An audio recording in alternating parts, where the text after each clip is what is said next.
Ikhlas Hati Channel. Ikhlas mencari ilmu agama.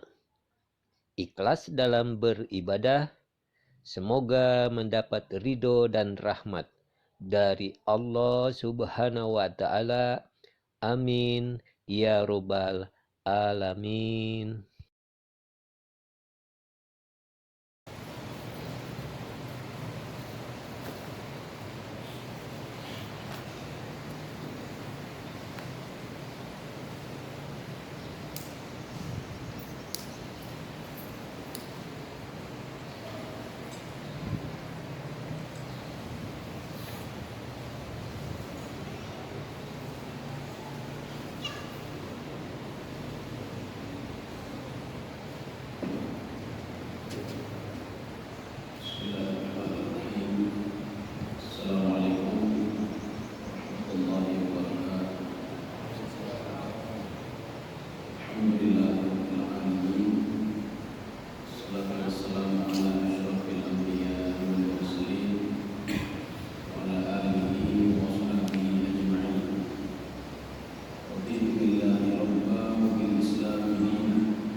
Menyembah Allah bagaimana? Menyembah Allah ikhlas kepada Allah. Jadi kalau nggak ikhlas karena Allah, akan diberi pahala oleh Allah Subhanahu wa taala. Kemudian yang kedua, bagaimana menyembah Allah itu? Tajarrud di dunia. Jadi artinya apa? Jangan dunia itu membuat kamu lalai dan tidak beribadah. Jika tujuh rezeki Allah, aku bawa ibadah. Tujuh lagi yang usaha ke, bawa ibadah, bawa semayang. Ini makna aniyatullah. Itulah konsep dakwah Nabi Muhammad SAW mengajak umatnya untuk ikhlas beribadah dan tajarrud di dunia. Kemudian istiqamah, ini makna uluhiyah dia, istiqamah dalam beribadah. Maka Nabi Muhammad SAW itu mengajak umatnya untuk istiqamah, meninggalkan patung. Nanti ada 5 patung yang mereka sembah, dengan kita sebutkan satu-satu patung itu. Tapi mereka tidak mau semua dimulai. Ani'budullaha wattaqu itu bertakwalah kepada Allah. Lakukan apa yang diperintahkan oleh Allah, tinggalkan apa yang dilarang oleh Allah. Jadi tidak direspon baik oleh umat Nabi Muhammad SAW. Tidak direspon baik. Kaum muslimin sedang memang dalam Allah. Kemudian yang ketiga, wa'ati'un, patuhlah kepada Nabi Muhammad SAW. Mereka tidak patuh kepada Nabi. Sekarang siapa yang mereka patuhi? Ya, siapa yang mereka patuhi? Jadi di dalam umat Nabi itu ada 2 kelompok. Ada kelompok orang-orang miskin, kelompok orang-orang fakir yang tidak punya apa-apa. Satu lagi kelompok orang-orang kaya. Makanya orang-orang miskin ini dia patuh sama orang kaya. Kenapa dia berikan duit oleh mereka? Diberikan dasar jangan mengikuti Nabi Muhammad SAW. Makanya orang fakir itu tidak pikir panjang lagi. Ketika mereka ini mengatakan jangan tinggalkan Tuhanmu, la tadaruna wadda. Nanti kita baca. Jadi mereka lebih patuh kepada orang-orang kaya mereka dibandingkan mereka patuh kepada saya. Ya, ini penting. Jadi artinya mereka mengatakan begini, kalau patuh kepada Nabi Muhammad SAW tapi dapat apa-apa lebih kamu. Ya. Padahal Nabi Muhammad sudah mengatakan, kalau kalian beristighfar kepada Allah, kalian patuh kepada Allah, bertakwa kepada Allah dan patuh kepada saya, kalian akan diberikan harta oleh Allah, diberikan anak oleh Allah, diberikan keturunan, tanaman-tanaman ini ada pada pembahasan yang sebelumnya. Yursilis sama alaikum midra, hujan itu akan berkunjung diberikan, tapi kalian tidak patuh. Makanya karena tidak patuh ya seperti ini kata Nabi Muhammad SAW. Akhirnya mereka lebih patuh kepada orang-orang kaya mereka.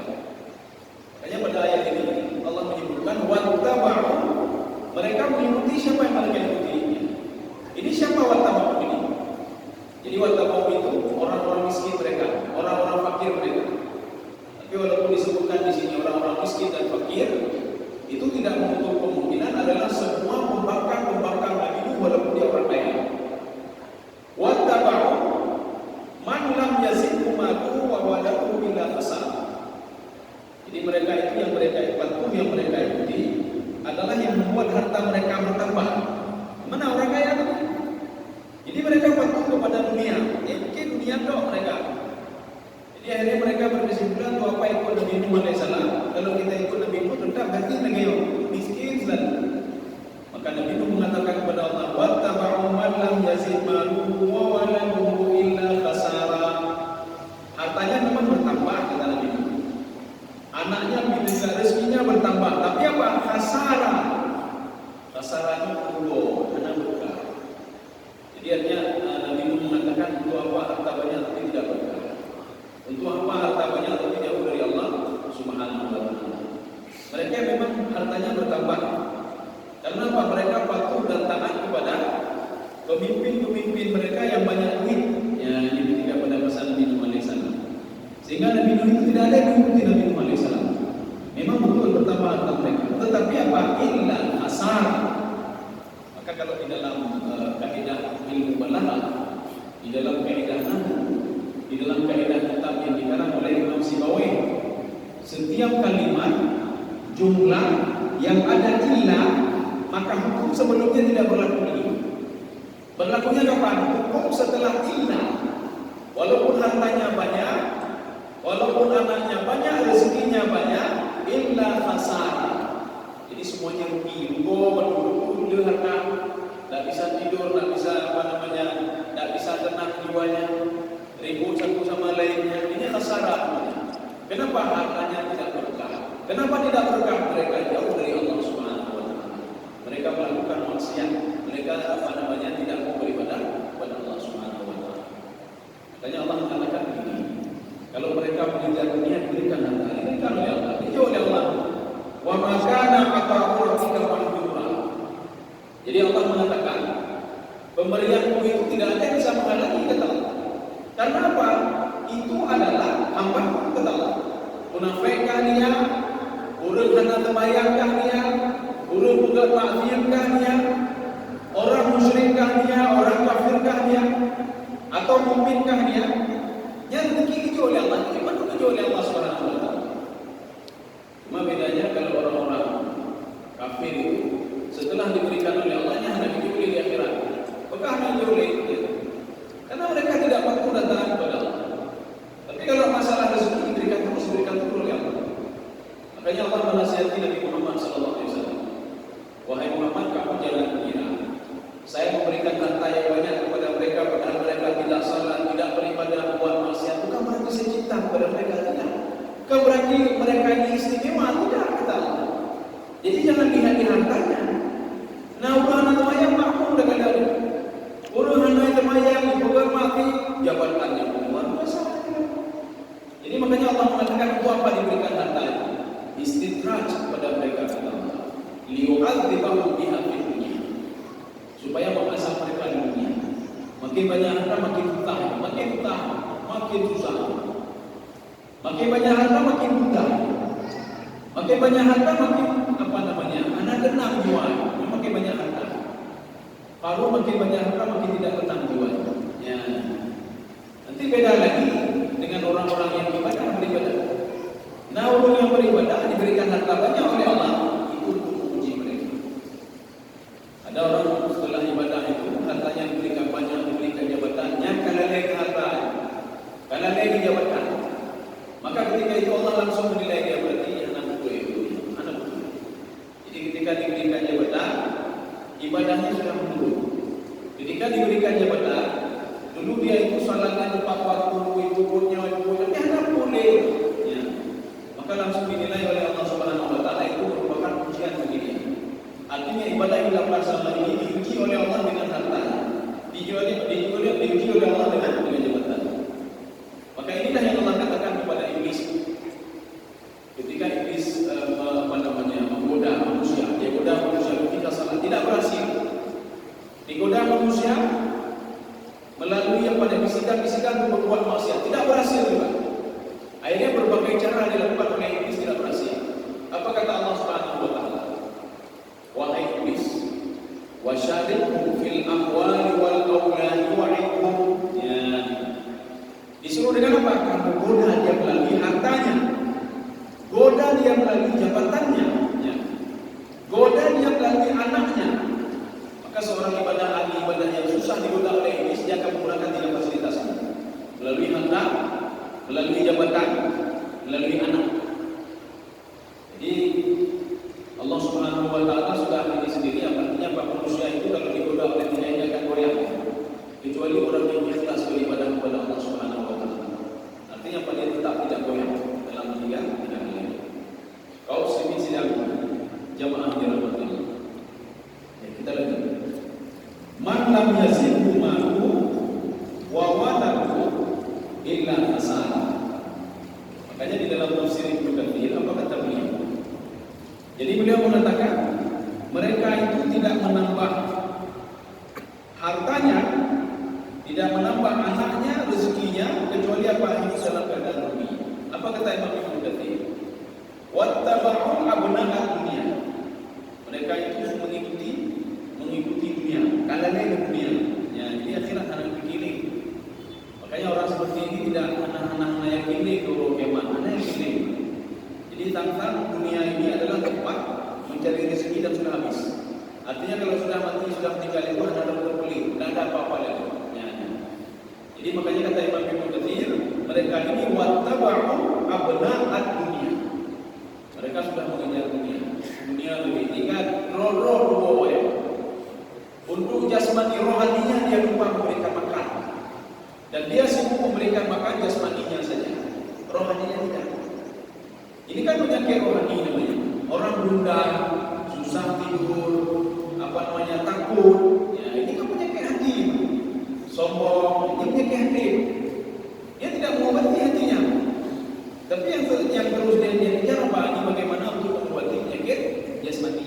Ya, rohaninya tidak dia berikan obat. Kaum muslimin sedang dirahmati Allah. Jadi makanya kalau di dalam tafsir Jalalain apa kata beliau?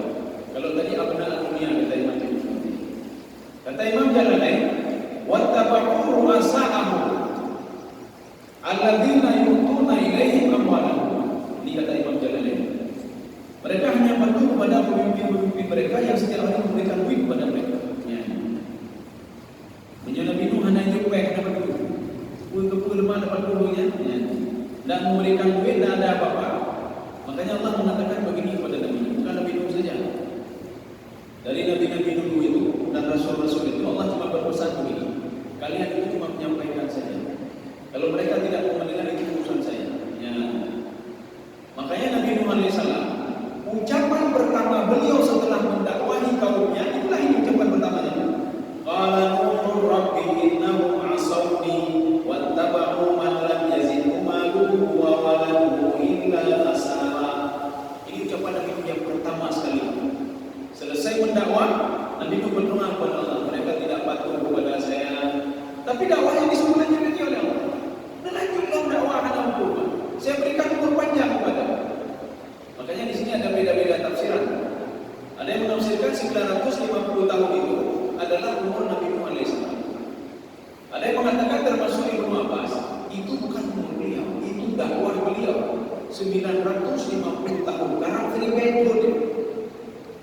di situ disebutkan al-fusana illa khamsin am. 1000 kurang 50. Berarti kan 950 tahun. Ya. Dari dalam jangka waktu 950 tahun itu beliau berdakwah terus. Keluhan beliau pertama itulah ayat ini. Ya Allah, mereka tidak mau mendengar saya ya Allah. Tetapi Allah mengatakan lanjutkan terus dakwah terus. Saya banyakkan umurmu dakwah terus. Ya. Jadi kita mengambil konsep juga konsepnya Nabi Nuh alaihissalam. Artinya kita mengajak orang lain untuk bantu datang kepada Allah. Kita mengajak saja. Kalau dia nak mendengar, kau urusan kita. Jadi kita ajak mereka, mari kita konsisten dalam beribadah. Allah itu bukan melihat kepada banyaknya atau tidaknya ibadah itu. Jadi yang dilihat konsisten tak kita dalam beribadah. Sama dengan sedekah. Allah tidak melihat banyak atau tidaknya sedekah. Tetapi sejauh mana kita butuh terhadap yang sudah kita infakkan dan sedekahkan tadi. Walaupun itu cuma Rp1.000. Rp1.000 yang kita infakkan, kita sangat butuh pada Rp1.000. Karena dia berharga. Kita haus sekali dan kita membutuhkan air untuk kita minum. Tapi duit itu kita infakkan dan sedekahkan. Akhirnya apa? Kita tidak minum untuk hari ini. Gara-gara apa? PTPK hari sudah kita infakkan di jalan Allah Subhanahu wa taala. Kaum muslimin sedang jamaahnya di rumah. Ya. Kita lanjut. Ayat 22. Wa makan. Ya. Ini waw ataf. Jadi artinya mereka itu ini erat kaitan dengan doa Nabi Nuh alaihissalam tadi, dakwah Nabi Nuh alaihissalam. Bahkan mereka ingin membunuh Nabi Nuh. Makar itu apa namanya? Kalau kita ini ada bahasa Indonesia itu makar. Kalau dalam bahasa Arab makar juga wa makaru ditambah waw di sini. Artinya apa? Mereka menyusun strategi sedemikian rupa. Ini kalau makar itu dalam bahasa Arab. Jadi makar itu apa? Makar itu sesuatu hal yang khafiyun. Khafiyun itu tersembunyi. Dilakukan oleh beberapa orang untuk mewujudkan cita-cita mereka, itu makar namanya dalam bahasa Arab. Jadi apa yang mereka inginkan? Mereka ingin membunuh Nabi Nuh alaihissalam. Ya, ingin membunuh Nabi. Wa makaru, mereka menyusun strategi sedemikian rupa ingin membunuh Nabi Nuh alaihissalam. Makran kubara. Jadi kalau sebutkan makran kubara ini sudah berapa kali sudah diulang-ulang oleh Allah. Wa makaru makran kubara. Ini di dalam yang munahu ini namanya maf'ul mutlaq. Artinya apa? Dipertegas lagi. Mereka betul-betul ingin membunuh Nabi Nuh alaihissalam. Makanya kita nak takut menyonari apa padanya. Kalau tidak diizinkan oleh Allah, tak boleh ya.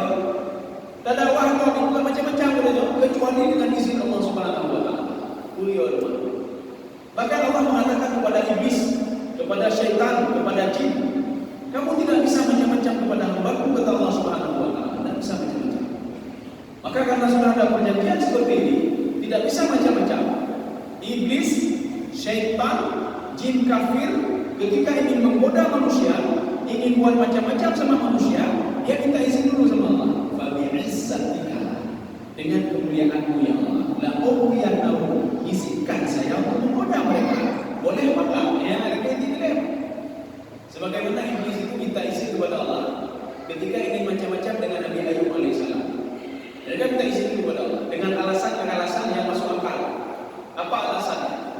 Mereka mengatakan, ya Allah, ya Nabi Ayub itu patuh kepada Engkau, kenapa? Karena tidak Engkau uji. Ya. Coba Engkau kasih sakitnya.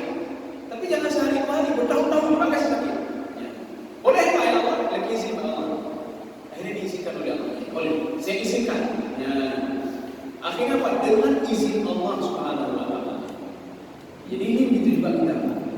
Kalau ada orang lain itu dengan makran ini makran kubara, strategi yang mereka susun itu bukan kecil-kecilan. Maka diulang berapa kali? Wa makran kubara. Ya. Itu maf'ul mutlak. Arti maf'ul mutlak apa? Diulang-ulang itu taukid, itu menguatkan. Artinya mereka ingin membunuh Nabi Muhammad SAW, tapi tidak bisa. Ya, tidak bisa membunuh kecuali dengan izin Allah Subhanahu wa Ta'ala. Kaum muslimin sedang jemaah ya, wa qalu, ini waw ini waw ataf.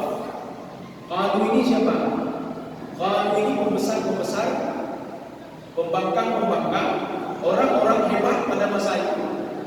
Yang mereka itu memberikan duit dan lain sebagainya pada orang-orang fakir. Jadi dia berikan harta kepada mereka supaya tidak patuh kepada Nabi Muhammad SAW. Apa kata mereka? Wa qalu, pembesar-pembesar itu mengatakan begini, ya. La tadharunna alihatakum, jangan pernah kamu tinggalkan Tuhan-Tuhan kamu. Jadi Tuhan itu ada 5, Tuhan mereka itu ada 5. Ini 5 Tuhan ini. Ini nama Tuhan ini adalah diambil dari nama keturunan Nabi Adam alaihissalam. Nanti akan kita sebutkan satu-satu di sini. Ada Waddan atau Wuddan satu. Yang kedua Suwa'an. Yang ketiga Yaqub. Yang keempat Yaqub. Yang kelima Nasra. Itu 5 orang ini. Itu ahli ibadah. Ahli ibadah. 5 orang. Cuma ketika ahli ibadah yang pertama itu meninggal, ini namanya Wuddan. Akhirnya apa? Digoda oleh setan. Apa kata setan? Jadi kalian itu buat waktu saja di situ di kuburannya. Supaya apa? Ketika kalian nanti anak cucu kalian akan teringat kepada ahli ibadah. Oh ya, akhirnya dibuat waktu untuk mengenang ulama tadi, Wuddan. Tapi setelah lama kemudian, setan mempergunakan kesempatan ini supaya masyarakat waktu itu syirik kepada Allah. Bagaimana caranya? Mereka mengatakan, oh ini kalau datang kembali, kamu tidak saja sama dia, kau orang salah. Iya, kayak mulai. Setelah itu setan memodali, dia modali. Kalian sembah dia, mereka dekat dengan Allah. Kalau kalian menyembahnya berarti, kalian juga dekat dengan Tuhan kalian. Iya, kamu mulai. Setelah itu akhirnya mereka menyembah betul, syirik kepada Allah Subhanahu wa Ta'ala. Makanya alasan syirik itulah kenapa azab itu. Makanya kenapa azab itu ada beberapa hal. Yang pertama karena Allah sudah mengirim utusan, sudah mengirim rasul, sudah mengirim apa-apa, tapi mereka tidak menulis. Atau yang kedua mereka sudah zalim, termasuk menzalimi diri mereka sendiri dan menzalimi orang lain. Bagaimana menzalimi diri sendiri? Anak lumayan yang zalim aja, ya pun engkau yang zalim aja. Ya, zalim kau bagaimana? Termasuk zalim kau mengurangi timbangan. Kalau mengurangi timbangan itu sudah menzalimi orang lain dan menzalimi diri sendiri juga, dua-dua. Makanya Allah Subhanahu wa Ta'ala tidak menurunkan azab kecuali apa? Ada kezaliman di sini. Allah tidak menurunkan azab kecuali apa? Mereka itu sudah diberikan peringatan tapi tidak mendengar. Kaum muslimin sedang jamaah ini dirahmati. Ini Tuhan ini, ya, ini yang 5 Tuhan ini. Ketika banjir pada waktu masa Nabi Muhammad SAW, Tuhan ini lenyap semua, tenggelam kayak penuh. Ya, ini seperti kita ketika tsunami kan kuburan-kuburan sebagian dekat itu penduduk di danau. Ya, ada yang sudah hilang, tidak nampak lagi. Ini sudah tertutup. patung yang disembah oleh pembangkang Nabi Nuh alaihissalam ketika tufan itu, ini dalam tafsir Ibnu Abbas. Jadi dalam tafsir Ibnu Abbas, "Ainama ja'a tufan", ketika datang limbah itu, fadafana al-asnam, batu-batu itu sudah tertimbun semuanya. Tetapi ketika Nabi Nuh alaihissalam itu airnya sudah diturunkan kembali oleh Allah. Pada masa suku Quraisy, kafir Quraisy, patung itu diganti kembali oleh setan. Ini kata Ibnu Abbas. Diganti kembali oleh setan dan dibawa kepada masyarakat pada waktu itu untuk disembah lagi. Jadi makanya patung yang kita kenal dengan Lata, Uzza, Manat itu bukan patung pertama yang disembah oleh orang-orang kafir Quraisy.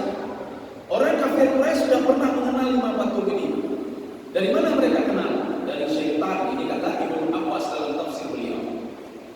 Jadi Ibnu Abbas mengatakan syaitan itu kembali mengganti patung yang sudah lenyap tadi, kemudian diambil patung itu, diletakkan di situ, akhirnya dia menyuruh iblis dan syaitan disuruh untuk menyembah patung itu kepada orang-orang kafir Quraisy. Iblis, syaitan, jin kafir itu mereka menyuruh kepada kafir Quraisy untuk menyembah patung itu. Walaupun setelah itu nanti ada patung lain lagi, Lata, Uzza, Manat. Jadi apa kata mereka? La tadawunna alihatakum, jangan pernah sekali-sekali kalian meninggalkan Tuhan kalian yang kelima ini. Jangan pernah tinggalkan Tuhan ini. Terus sembah terus. Itu Nabi Nuh itu jangan pernah dengar dia, dan kita akan membunuh Nabi alaihissalam. Akhirnya Nabi Nuh kan tidak bisa dibunuh. Tidak bisa dibunuh Nabi Nuh alaihissalam. Kemudian Nabi seperti Nabi Muhammad, mereka ingin ingin melukai Nabi Muhammad. Memang ketika perang Uhud itu Nabi Muhammad sempat luka. Nanti ada pertanyaan begini, kenapa Nabi Muhammad tidak dijaga oleh Allah? Kenapa sampai kena batu? Kenapa ketika di Taif tidak demikian? Kenapa ketika di Taif itu Nabi Muhammad bahkan dilempar dengan kotoran? Kenapa tidak dijaga oleh Allah Subhanahu wa taala? Kenapa Nabi Yahya lehernya itu dipotong? Kenapa Allah tidak menjaga beliau? Kenapa ada apa dengan Nabi Zakaria alaihissalam? Ketika beliau masuk ke sebuah pohon itu, iblis menarik jubah beliau, sehingga iblis mengatakan kepada kaumnya Nabi Zakaria, beliau berada di dalamnya. Kalau kalian mau potong saja pohon ini, dia akan mati dalam pohon ini. Kenapa kalian tidak jaga oleh Allah? Kemudian ada seorang sahabat yang hidup bersama Rasulullah SAW. Matinya bagaimana? Dua telinganya sudah copot, hilang. Artinya kalau hilang 2 telinga kan jenis sekali lah mati yang meninggal syahid. Bagaimana meninggal syahidnya? Telinga tidak ada dua-dua. Apakah Allah tidak sanggup menjaga dia? Ya. Sekarang kita jawab. Jangan sungkan kepada Allah Subhanahu wa taala. Nabi Muhammad sendiri yang mengatakan kepada malaikat, jangan biarkan mereka melempari saya. Biarkan apa yang mereka lakukan terserah. Jangan kamu angkat gunung ini, kamu hancurkan mereka. Mereka tidak tahu ya kata Rasulullah. Makanya mereka kadang-kadang mana bukan berarti tidak dijaga. Inilah yang Nabi Muhammad tantangan dakwah Rasulullah. Jadi artinya apa? Rasulullah itu minta ya Allah, saya tidak mau print itu saja. Ada sajalah yang ini. Artinya apa? Rasulullah meyakini kalau mereka itu melawan, artinya dakwah Rasulullah sudah berhasil. Kalau mereka meludahi Rasulullah, artinya dakwah Rasulullah sudah berhasil. Makanya Rasul berpesan kepada malaikat Gunung dan malaikat Jibril, jangan kamu angkat gunung ke atas mereka, biarkan mereka seperti itu saja. Saya yakin di sini akan lahir penghafal Al-Quran, ahli tafsir, ahli hadis, ahli fikih.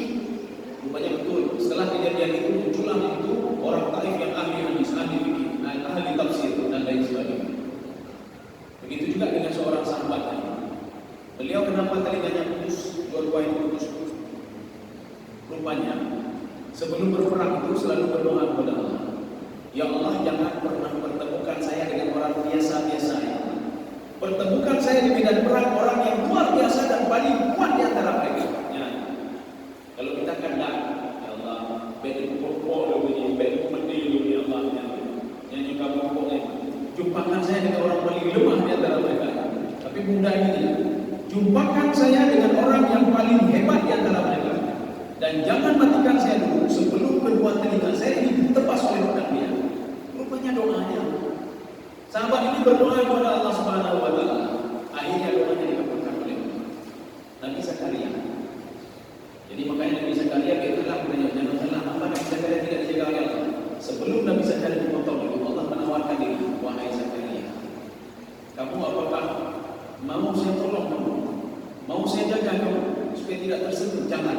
Ini risiko dakwah. Biarin saja ya Allah, supaya saya tahu bagaimana dakwah gue. Biarkan saya yang digaji oleh mereka ya. Permintaan sendiri Nabi Zakaria. Jadi jangan kita pikir Nabi Zakaria ada dijaga oleh Allah. Tidak. Nabi Zakaria meminta sendiri, biarin saja ya Allah. Saya ingin merasai bagaimana beratnya dakwah. Nabi-nabi yang lebih parah lagi ya Allah. Saya baru apa namanya? Nabi itu 950 tahun berdakwah. Kan kecil sekali, biarin saja. Artinya apa? Ketika digergaji itu kan cuma sakit cuma sebentar saja. Ya. Begitu pula cerita dengan Nabi Yahya, anak Nabi Zakaria, yang lehernya ditebas oleh raja. Karena apa? Tidak setuju dengan keputusan Nabi Zakaria alaihissalam, Nabi Yahya alaihissalam. Kaum muslimin dan jemaah dirahmati Allah. Kita kalau menurut suri Nabi Yahya juga demikian juga. Tidak mungkin Allah tidak menjaga para rasul dan nabi. Turun dijaga Allah.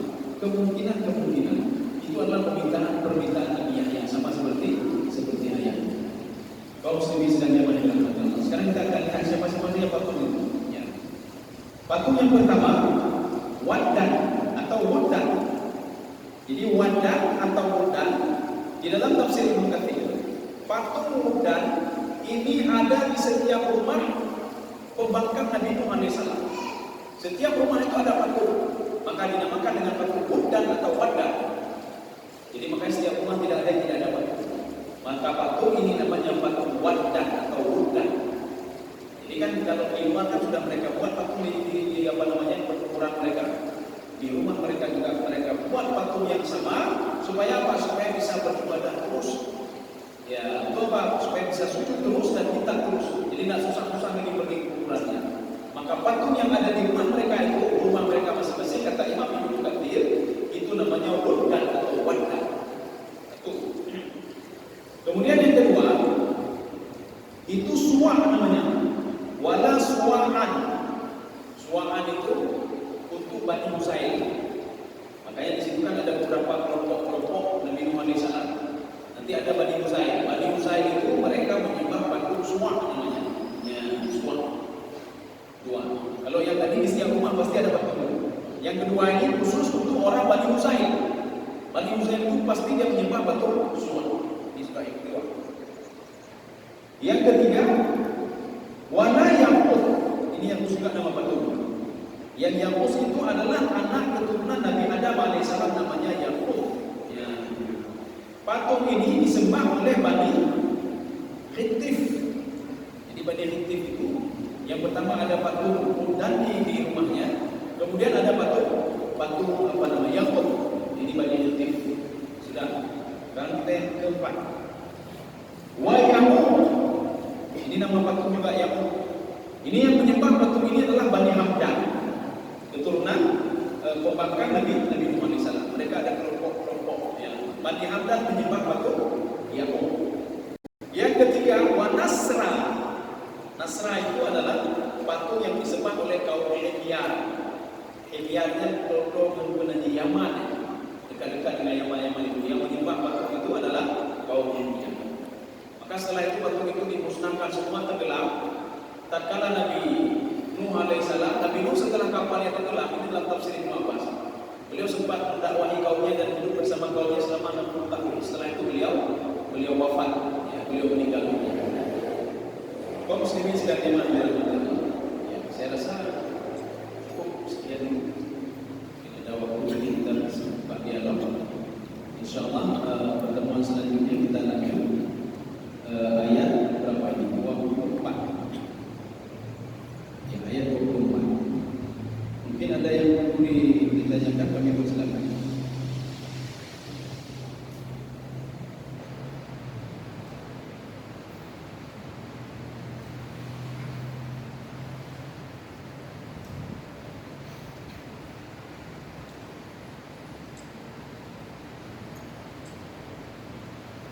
Ya, jadi di sini diungkapkan di sini begini, Pak. Ada juga ini dalam tafsir Al-Qurtubi. Wuddan itu ala surat rijal. Jadi patung itu ala laki-laki, ya, patung laki-laki. Apa nama Wuddan? Kemudian yang kedua, suwar itu ala suratil mar'ah, patung perempuan, ya modelnya perempuan. Ini yang disembah oleh tadi Bani Uzair. Kemudian yang ketiga, Yaqut suratul asad, modelnya seperti apa? Seperti singa. Jadi yang disembah oleh mereka itu patung seperti singa.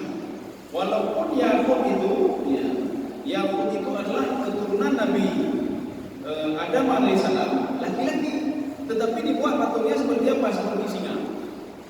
Kemudian yang keempat, Yaqut ala suratil faras, seperti kuda. Jadi walaupun itu adalah seorang laki-laki, tapi dibuat seperti kuda. Ya. Kemudian yang terakhir, Nasra ala suratil nasr. Nasr itu adalah burung burung pemangsa. Ya, burung burung elang. Jadi kalau kita jumpai inilah patung-patung pada masa mereka dulu. Patung yang menyerupai laki-laki, menyerupai perempuan, kemudian menyerupai asap, singa, kemudian menyerupai kuda, kemudian yang kelima menyerupai burung. Ini yang disembah oleh orang-orang dulu. Kemudian 5 patung ini juga disembah oleh suku Quraisy sebelum mereka mengenal patung 3 patung Lata, Uzza dan Manat. Mungkin ada yang menanyakan kamu ke sini. Ya.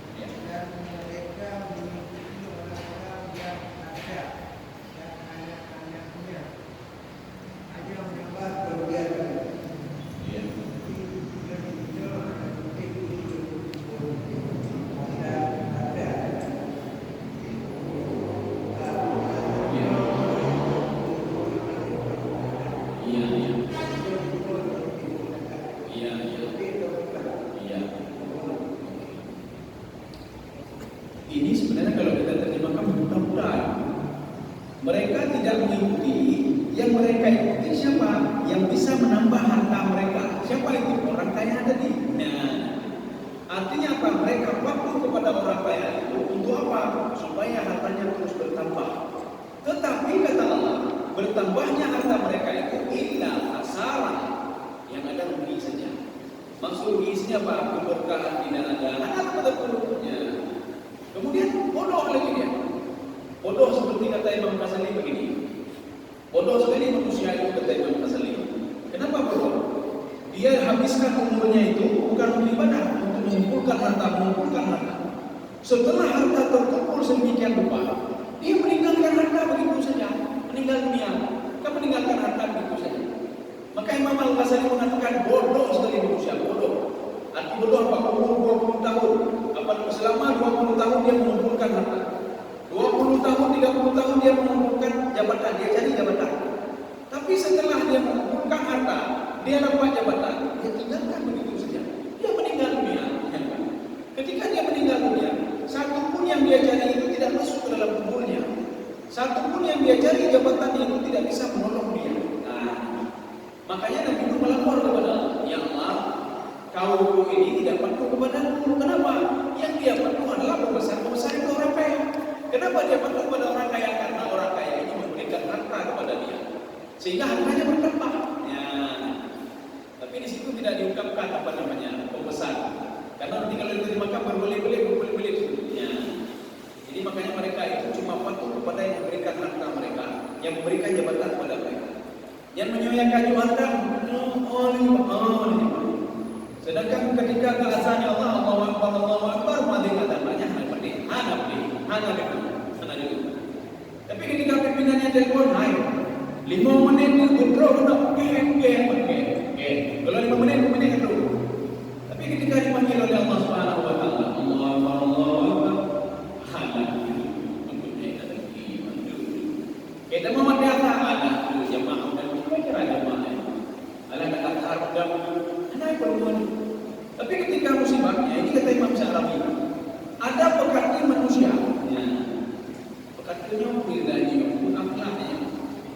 Ada yang menangget manusia.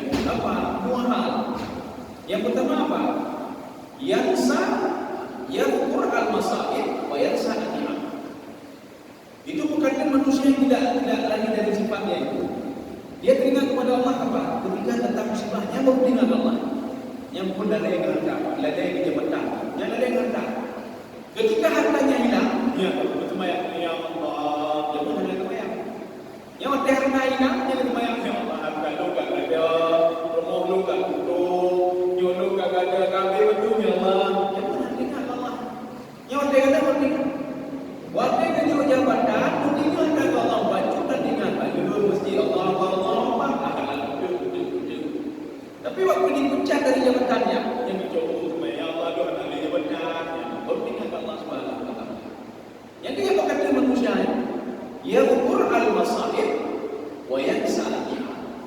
Ketika diberikan nikmat dia lupa kepada Allah. Ya, kayak gini betul itu. Maka bahaya sekali orang ahli ibadah itu.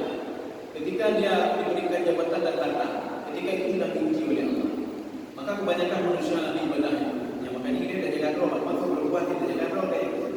BTP itu gara-gara kita juga tuju harta ya Allah, tuju jabatan ya Allah. Yang dulu kita berjamaah itu pergi salah berjamaah tapi tidak pergi lagi karena ada jalan. Yang awal itu dia ada kebayang lainnya. Kan tipu ke dunia. Allah itu. Yang penting dipegang itu meninggal dia. Makanya ketika dia meninggal dunia belum melakukan ibadah salat. Ya. Makanya apa salahnya? Tidak didahului Allahu Akbar. Menyuhaki ja'adu wa ma'budu dia bagaimana. Mereka manja lumayan. Ya. Yang penting bedanya lumayan. Kaum muslimin sedang dimana dalam Allah. Ini memang benar hartanya mendatang tipunya Allah untuk menyolong tinggal. Kakurungnya kagak ada pelanggan. Dia teringat kepada pelanggannya teringat. Dia tidak teringat kepada yang memberikan rezeki kepada dia. Ketika dipanggil oleh Allah pemberi rezeki yang panggil. Kenapa tidak teringat yang nyuruh itu untuk menyembelih? Dia teringat kepada pelanggannya. Dia menyolong dia hanya dia tidak teringat kalau Allah Subhanahu wa taala mengatakan apa? Yang butuhnya, berabainya mengalahkan pelanggan lebih. Jangankan pelanggan, atau mau lebih begitu oleh Allah Subhanahu wa taala. Nauzubillah. Demikian.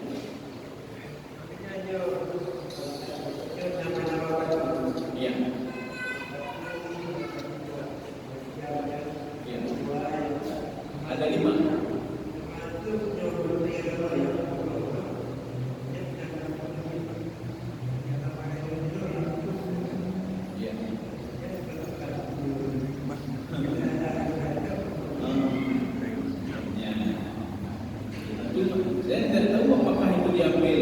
Sebenarnya ini nama 5 orang ini memang nama orang saleh yang diperoleh.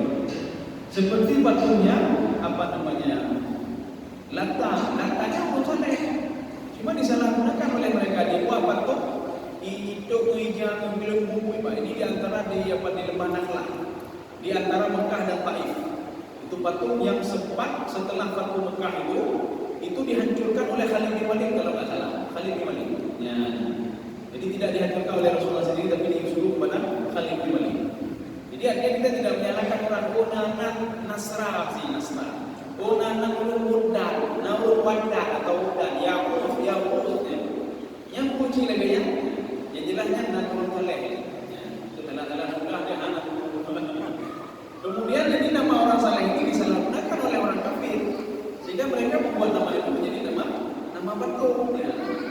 Akhirnya apa? Yang termasyhur ini adalah nama patung. Termasyhurnya nama patung. Karena yang dikenal oleh mereka itu adalah 5 orang. 5 patung nama patung. Sudah. Ini satu lagi ya.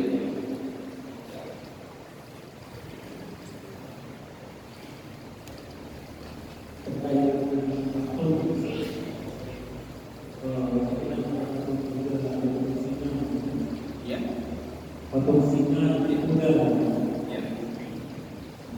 Ada di rumah. Ya. Itu patung itu. Ya.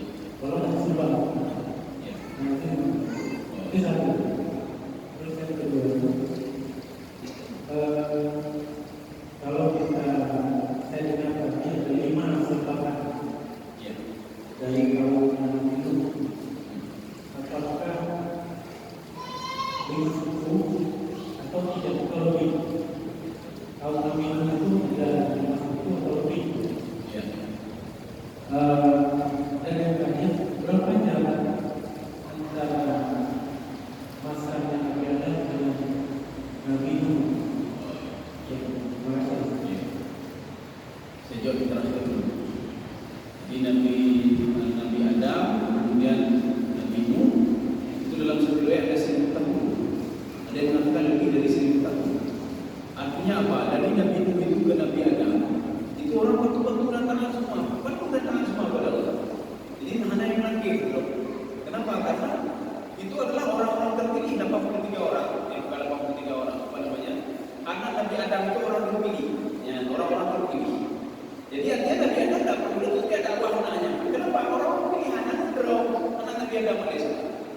Setelah itu, ya keturunan Adam itu makin banyak. Mereka tak patuh dan taat juga. Ketika meninggal Udan, ya Udan itu ahli ibadah. Ini semua ahli ibadah, 5 orang ini ahli ibadah. Ketika meninggal itu, maka orang-orang yang lain itu yang apa istilahnya itu, patuh dan taat kepada dia, loyal terhadap dia. Akhirnya mereka mendatangi kuburannya. Inilah kesempatan ini digunakan oleh iblis supaya mereka menyembah Udan. Kemudian jumlah kaum mereka itu kalau di dalam tafsir ini disebutkan cuma 4. Uzair, Hamdan, Himyar, apa sebutnya? Ketif. Ya cuma 4. Tapi tidak disebutkan dari ini. Ini berbeda dengan Nabi Musa alaihissalam. Nabi Musa alaihissalam punya kaum 12 kaum.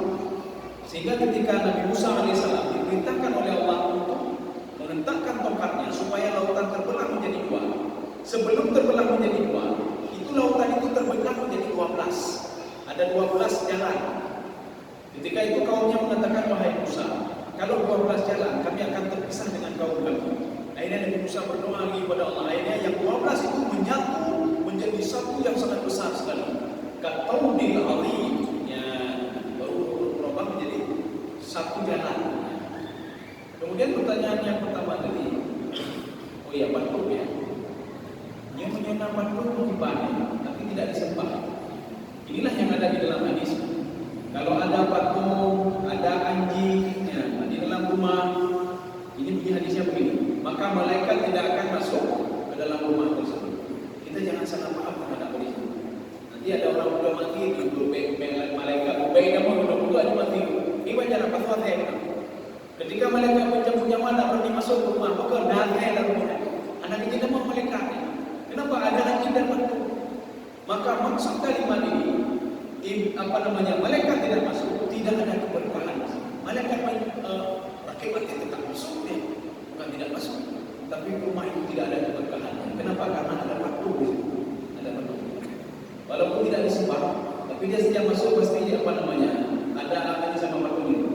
Makanya Allah Subhanahu wa taala tidak memberikan keberkahan rumah yang ada anjing di dalamnya dan ada patung di dalamnya. Kemudian yang